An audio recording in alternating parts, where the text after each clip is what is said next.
Good afternoon, class. Moping adlaw sa imong tanan.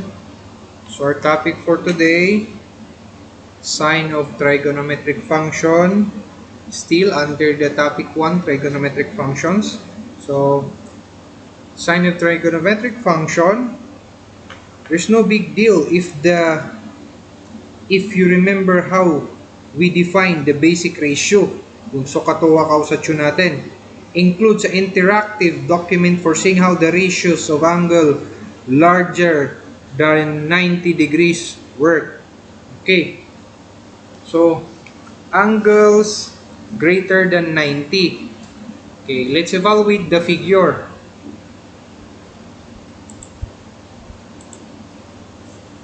There's no new things here except for the angle greater than 90. Means that from your reference line, 90 degrees going to your terminal line or the terminal side of your right triangle.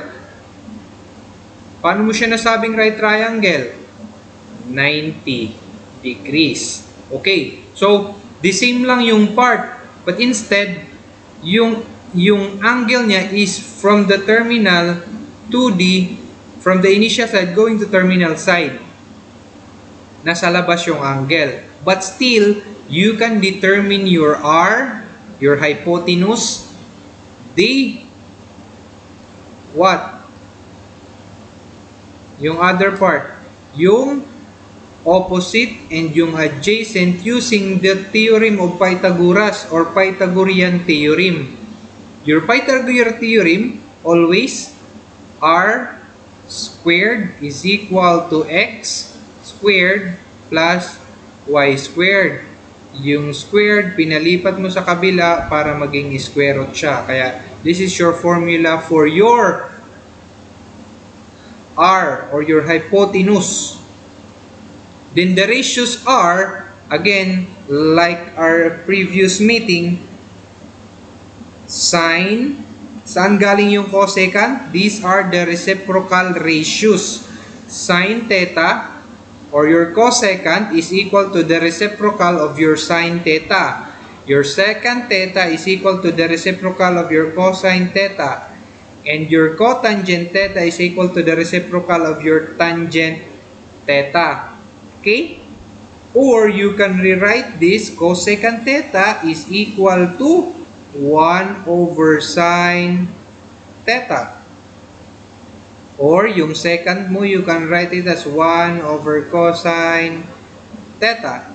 And this one, the reciprocal of your tangent theta. Paano mo nasabi reciprocal? Baliktad. If you notice, y over r sa trigonometric ratio, pagdating mo dito sa reciprocal of trigonometric ratio, baliktad na. Yung r na yung nasa taas, yung y na yung nasa baba. Kasi, cosecant, again, is the reciprocal of your sine theta. Same with secant and cotangent. They are the reciprocal of your cosine theta and tangent theta, respectively. So, papansin mo, binabaliktad. Kasi reciprocal nga, x, nandito na sa baba, yung r na sa taas naman. In terms of tangent, yung y na sa taas, x na sa baba. Pagdating mo dito sa cotangent, yung x na naman yung nasa taas, yung y na naman sa baba. Binaliktad or yung reciprocal nung sine, cosine, and tangent respectively. Okay? So, I hope wala nang question dito sa angles greater than 90. Okay, let's move on to our next slide. So, let's see how trigonometric ratio are defined using a particular example. Let our angle theta defined by the point -2 and y. Again, this is your x and your y. So, if you graph, -2 daw, check. Then yung 3, 1, 2, 3.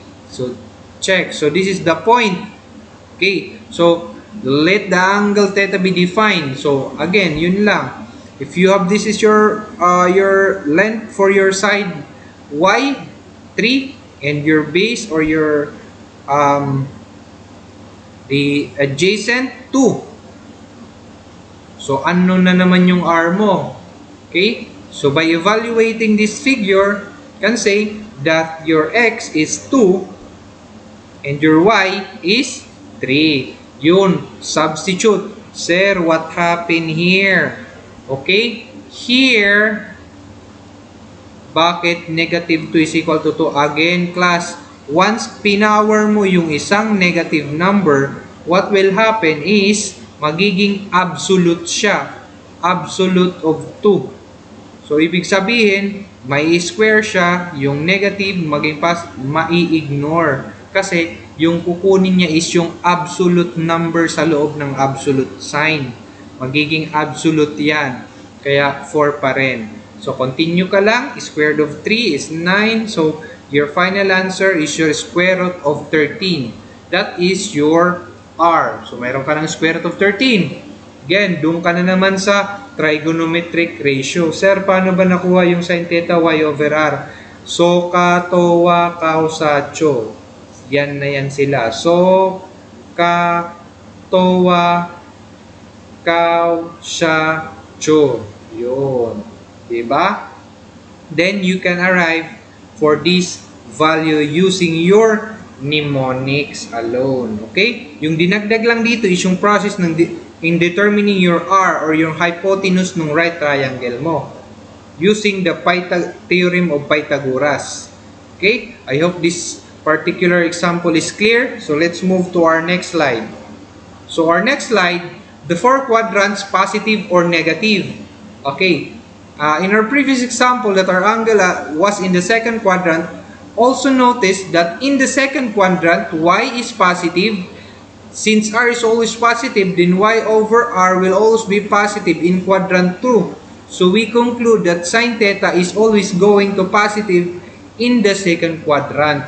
Remember class, yung quadrant natin, if we have this quadrant,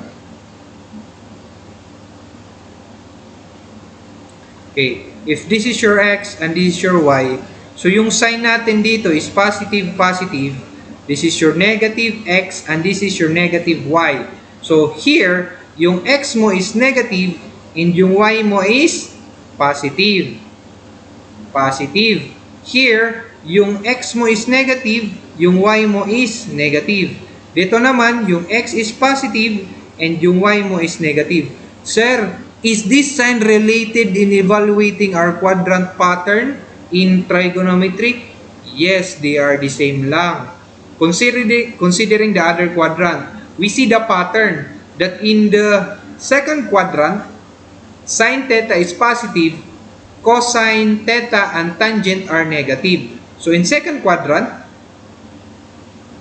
there is a mnemonics for this in remembering whether it's, kasi if you see quadrant 2, sign lang dito yung positive, sign yung positive, yung cosine at tangent negative. So when you go to your quadrant 3, here, tangent theta is positive and your sin theta and cosine theta are negative. So how can you remember that? So, sir, do we have a way or do we have a mnemonics for this? So we can remember the designation of each quadrant, of each trigonometric ratios sign. May pattern po ba yan or may mnemonics? Yes, meron tayong mnemonics dyan. Since there are 3 trigonometric ratio and 3 trigonometric reciprocal ratios, meron tayong mnemonics dyan. That's found in our next slide. Okay. In our next slide, we need to remember one of by heart, but it's recommended that you remember the sin theta, cosine theta, tangent theta are positive. Remember remember where sin theta, cosine theta are positive. So our mnemonics is all station. We use this diagram to remember the ratio for each quadrant. We can remember it using this mnemonics. Our mnemonics, so this is our first quadrant, second quadrant, this is our third quadrant, and this is our fourth quadrant. Okay? So our mnemonics is all station to central. So start muna tayo sa A, all. All means, it means that the first quadrant, all ratios are positive.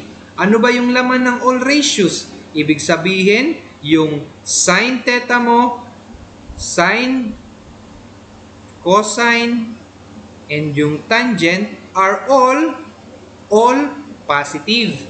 Are all positive sila. O, in the second quadrant means that in second quadrant, sine and cosecant are positive. S. Remember, S. So, sine. And what is your reciprocal of your sine again? Diba? Cosecant. Positive sila. Move ka lang dun sa sa third quadrant. Stands for T. Tangent. So, tangent and cotangent are positive. So, yung tangent mo dito and then yung reciprocal ng tangent mo, which is the cotangent, are positive. So, moving on to your fourth quadrant, C stand for cosine. So, reciprocal ng cosine mo, secant, positive sila. Okay?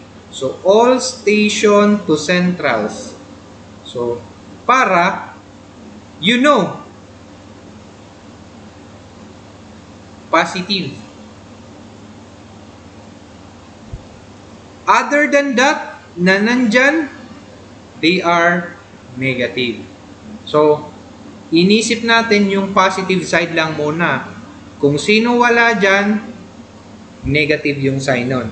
Ano bang gamit nito? This follow the sign positive or negative or X or Y. It doesn't matter kasi it's how you represent your data in each quadrant.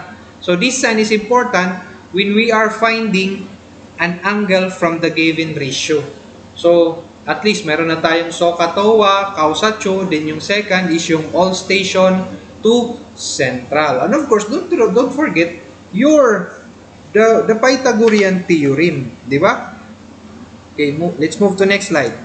Wala na pala. So that was our last slide for the day. So, ano yung mga mnemonics na natin? SOHCAHTOA, CAUSATIO, then yung Pythagorean theorem, r squared is equal to x squared, y squared is square root. So, yung ngayon naman, when we are determining or finding the given ratio, we can use this mnemonics. All station to central. Okay? Di ba? All station. Quadrant 1, all sine, cosine, tangent are all positive. Pagpunta mo sa quadrant 2, sine and the reciprocal of the sine are positive. Pagpunta mo sa third quadrant, T stand for tangent and yung reciprocal niya are positive also. Pagdating mo naman dito sa fourth quadrant, C, cosine and the reciprocal of your cosine is also positive. I hope this mnemonics will help you. I always try to find some useful mnemonics. There will come a time kasi na when you're dealing a plenty of formula in engineering, you need to compress your formulas. So, using mnemonics, so bisan pa damo na duro ni mo formula na encounter, mas madali mo siyang maalala. You can easily recall if you have a mnemonics in your mind. Diba? Gawin mong kanta, you can make it a song. Mnemonics, make it a song. Just to recall. Why? There are techniques in remembering formulas na hindi mo makakalimutan. Mnemonics will help you kung meron tayong mga na-introduce na mnemonics, okay? So, I think that's all for today, class. Thank you and have a nice day, everyone.